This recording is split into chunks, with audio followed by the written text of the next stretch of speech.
In today's tutorial, I'm going to show you how you can use MXC exchange, which is a cryptocurrency exchange that has been onboarding a lot of Polkadot related projects. I know they've started onboarding KSM Kusama back in January of 2020, where most of the liquidity was at.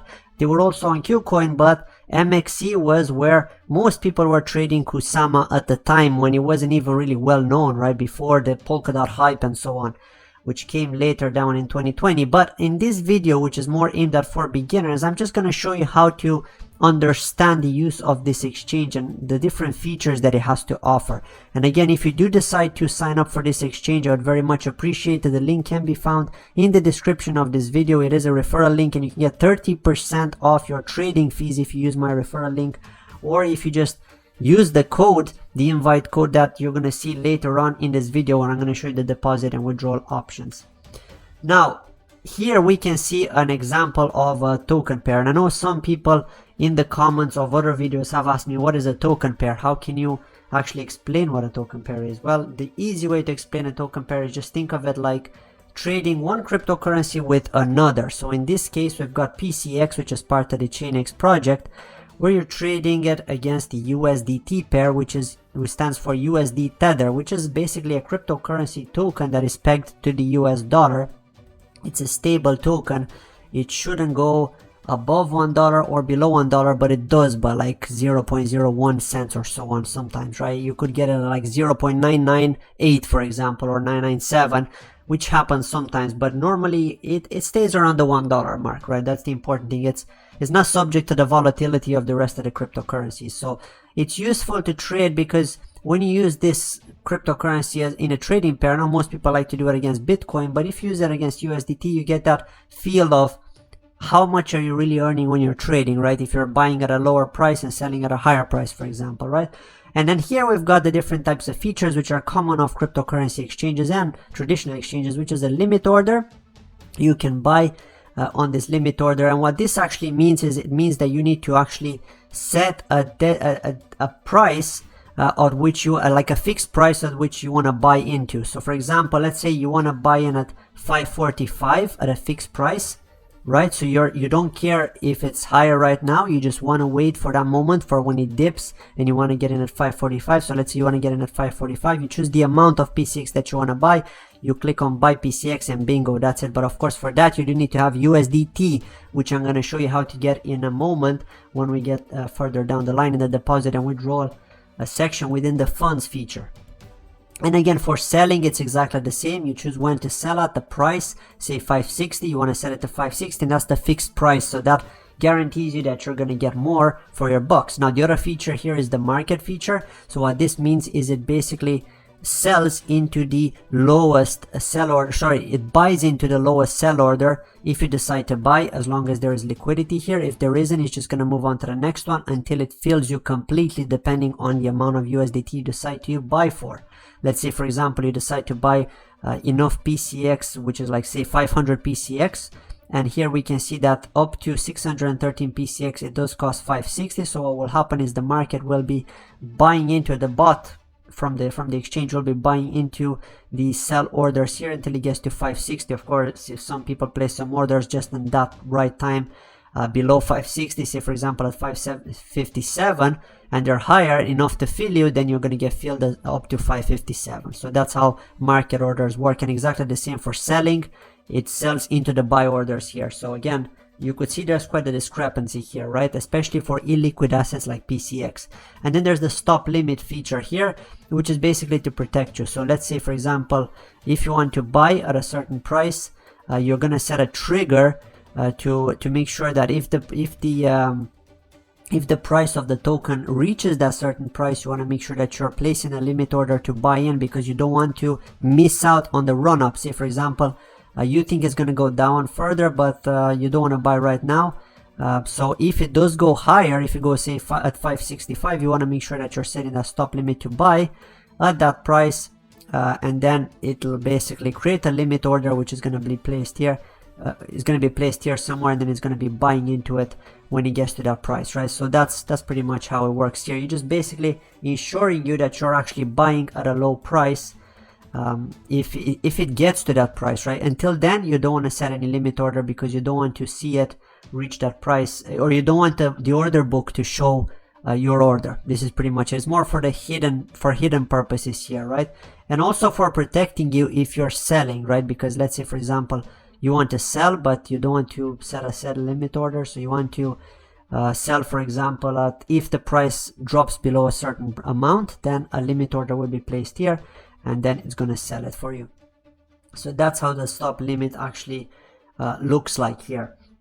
Now we do have different features here, and this is more for traders that understand how this time frame works. We can see the charts on different time frames, 1 hour, 4 hour, and so on.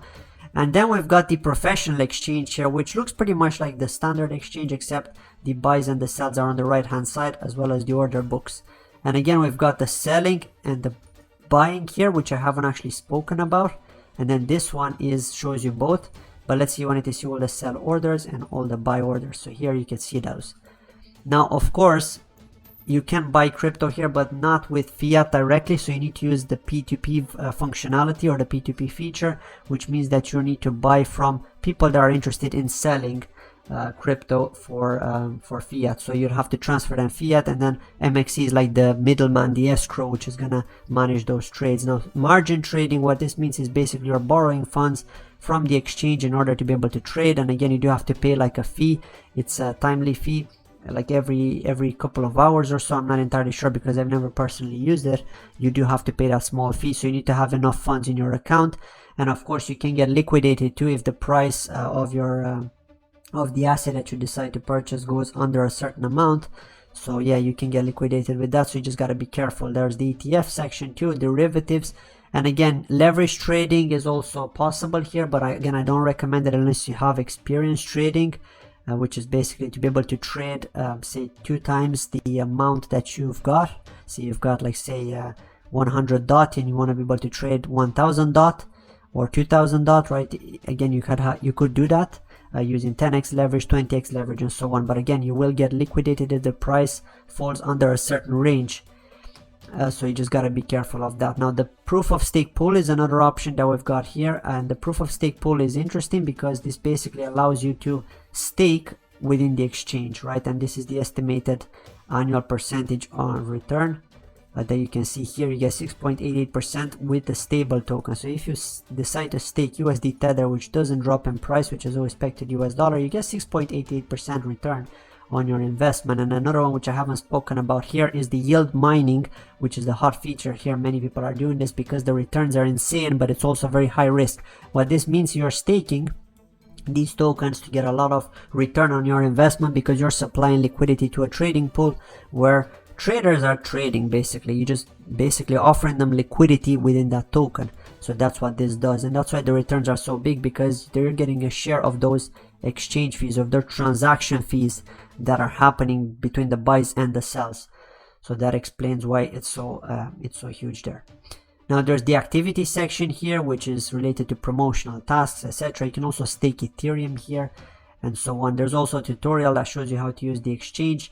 Again, the DeFi mining feature here, you can actually stake in order to mine. That's how they call it, DeFi mining. You don't really mine, but you're basically offering liquidity, just as I was saying before, and by locking your funds for a certain period of time. You can see here the minimum locking period is 7 days for this. Ethereum Classic is 30 days and so on. Ethereum is 15 days, and the APR for that. Now, finally, the last one that I want to talk about here is the deposits, right? The assets feature. So if you go to assets here, let's go to my assets. So here, a lot of this isn't really important. It's just the asset distribution with relation to the MXC token. But what you may be interested in is the actual deposit feature. So how do you actually get funds onto this exchange? Because let's say maybe you bought on Coinbase perhaps, or on Binance with fiat, but you want to get them onto this exchange because you want to buy that token that's only available on this exchange. So how do you do that? Well, you choose the asset that you want to send. So for example, let's say you want to send Ethereum, which I don't really recommend right now because it's just very, very expensive, right? The fees are absolutely insane. So you can do that. We can see we're getting different addresses here. So you've got the Ethereum address, or you've got the Ethereum Tron tokenized version, right? So what this means is that there are two different types of Ethereum tokens, or one of them is the coin, which is on the official Ethereum blockchain. The other one is a token, which is pegged to the Ethereum coin, but it's on the Tron blockchain, which is a different blockchain, and then the fees are much smaller on this one. So let's say you had that, then you could send that across as well. You get the address from here, you click on get address, and that's it. And again, the same for other assets. For example, let's say you want to deposit DOT. Again, you can get the address for DOT, and then you can send it from your wallet or from another exchange and send them over here. And again, it does tell you here that after 30 network confirmations, they will be reaching your account. So you just need to be patient, by the way. Even if on the Blockchain Explorer it shows that it has processed, it has been validated, it has been verified many times by validators, but it hasn't arrived on your exchange account. You got to be careful. You got to be patient, just because it takes some time. So yeah, they need to verify that they're legit, basically. And then there's the withdrawal section here, which is pretty much working the same way.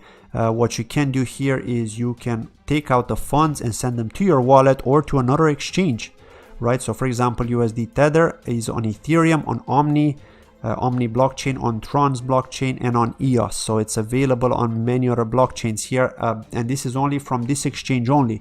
Of course, USD Tether is available on other blockchains aside from these four, but this is what the exchange is supporting, so that's why you're only seeing 4 here. And again, most people normally use the Ethereum version, which is ERC20. So if you have a MetaMask wallet where you store your Ethereum, then you can use that, or MyEther wallet, for example.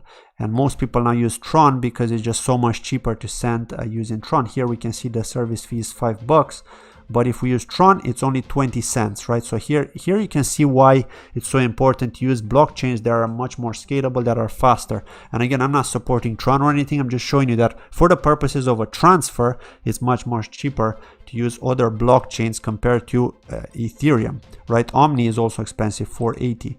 And even EOS is cheaper, right? It's only 1. So yeah, I mean, this is pretty much how it works. Again, you don't need to do KYC, which is to upload your documents in order to withdraw and to trade on MXC. It is free, so you can just create a basic account with your email address, but I do recommend you to set up 2FA, two-factor authentication, for security purposes. You basically download an app and you note down the number that you generate, because then it's more secure when you withdraw. When the funds leave the exchange, they cannot leave the exchange with just your email address and your password. You need to have that two-factor authentication code in order to confirm the transaction, so that's safer for you as well, right? And aside from that, also when you log into the account. And again, regarding KYC, so you don't need to do it, but there is a withdrawal limit of 3 BTC for 24 hours. So for 24 hours, you cannot withdraw more than 3 Bitcoin if you don't upload your documents. If you want to do larger transactions, then you need to upload your documents. If you want to get them out within 24 hours, but you want something like more than 3 Bitcoin, for example. So yeah, otherwise you can just wait. Say you have 6 Bitcoin, you can wait 48 hours and you can withdraw in 2 different batches of 3 Bitcoins. So yeah, this is pretty much it from today's video. I'm trying to keep it as short as possible. Hopefully you found some value in this. And again, don't forget to use my referral link if you do decide to set up an account here. I would very much appreciate it. It would help support this channel. So thank you very much for watching this video, and I'll see you in my next video. Take care. Bye-bye.